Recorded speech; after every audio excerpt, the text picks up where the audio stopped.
Hey, all my Crimsonites, and welcome to the Crimson Cure channel, where we embrace our femininity, increase our womanly values, and celebrate our brothers. So join me on our feminine journey to learn, heal, and grow.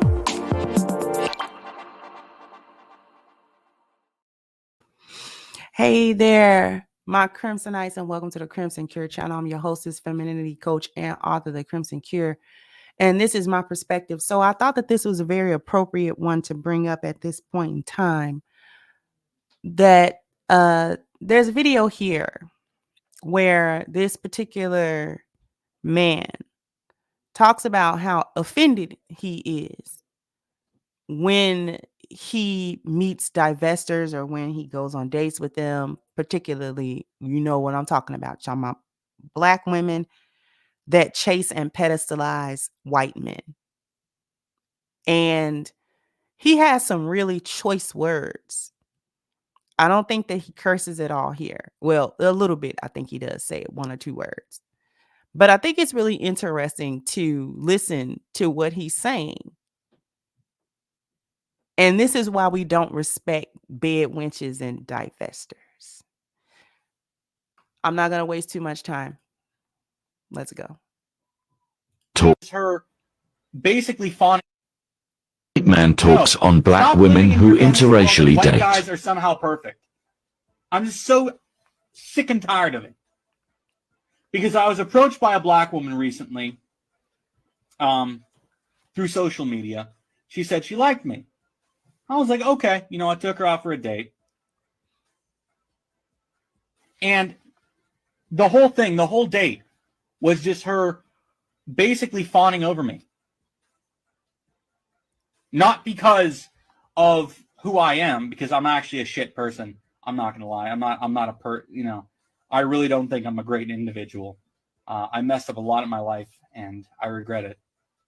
And though I'm trying to improve, I'm in no way worthy of this kind of flattery.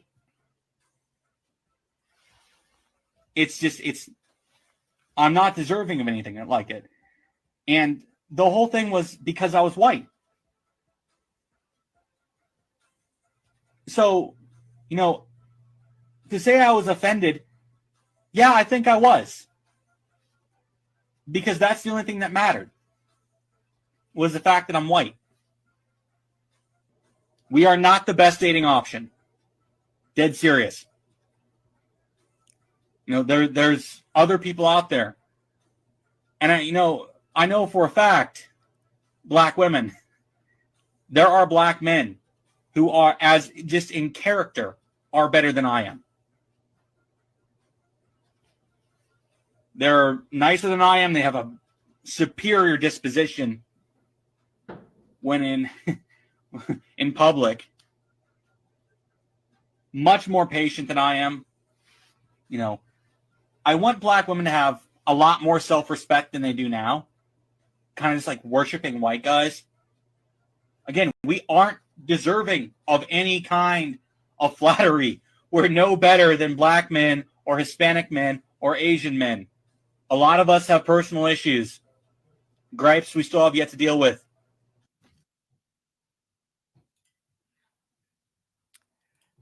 So I thought that was interesting to run across such a video where you've got a white man, just a basic run-of-the-mill white man. He's just a regular guy saying he met up with or was approached by a Black woman, and all that she could see was that he was white. And she was giving him too much credit.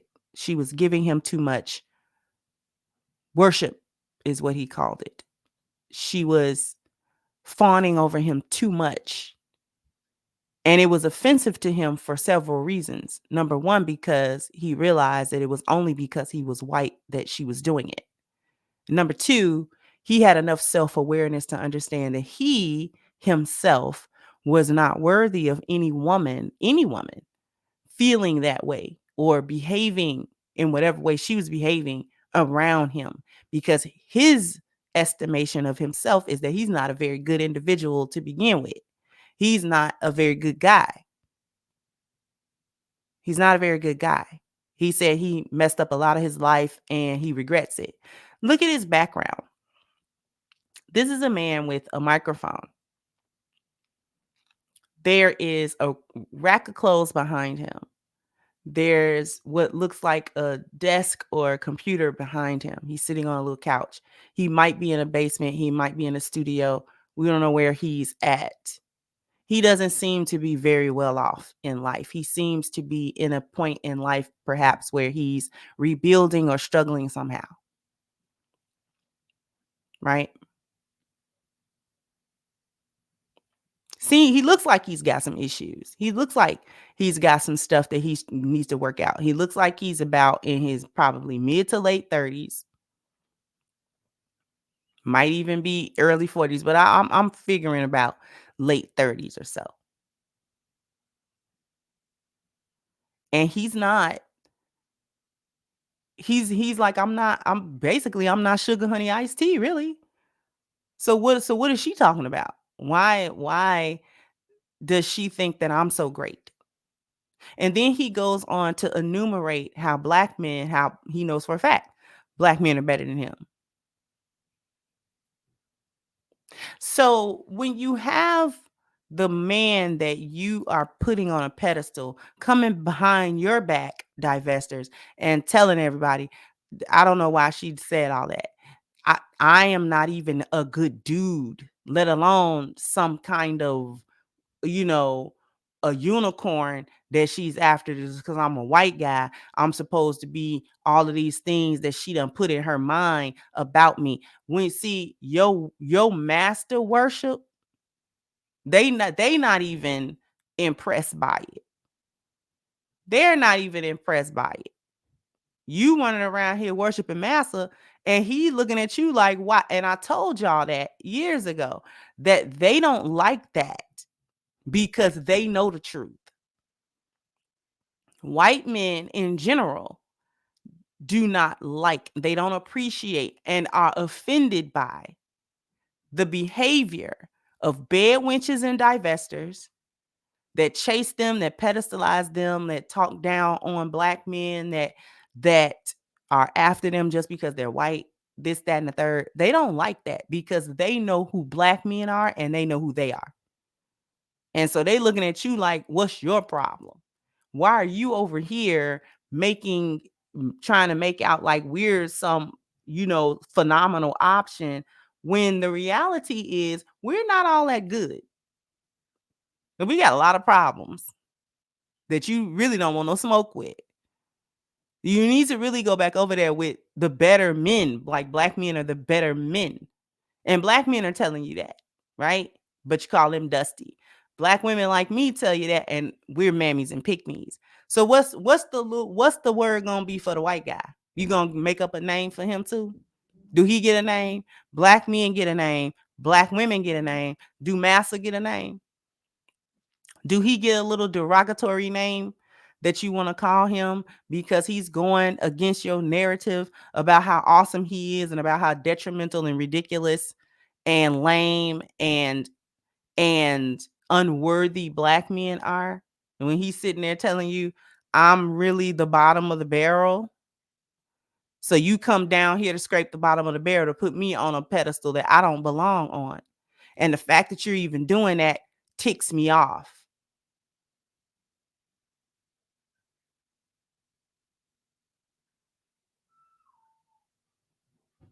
The fact that you're even doing it ticks me off. What gets me is that they've always had access to you. They've had access to you since plantation days. You're not special to them. They have always been able to get you.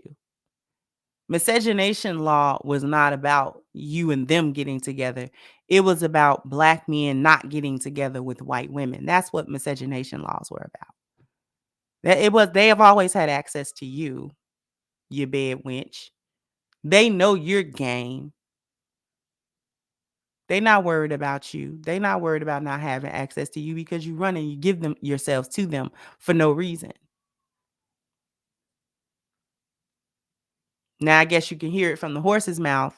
I guess that's going to be you're going to dismiss that.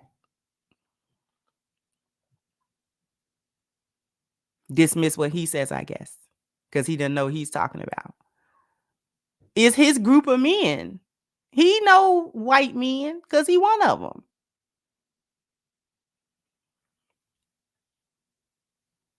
They don't like being worshipped for being white. They don't like that. They don't like that. They don't really like that, and particularly not on an individual level. And specifically not by you. I just thought it was interesting. Jump down in the comment section. Let me know what you think. Like, share, subscribe to the channel if you have not. Once again, I'm your hostess, The Crimson Cure, and this was my perspective. Bye-bye, Crimsonites.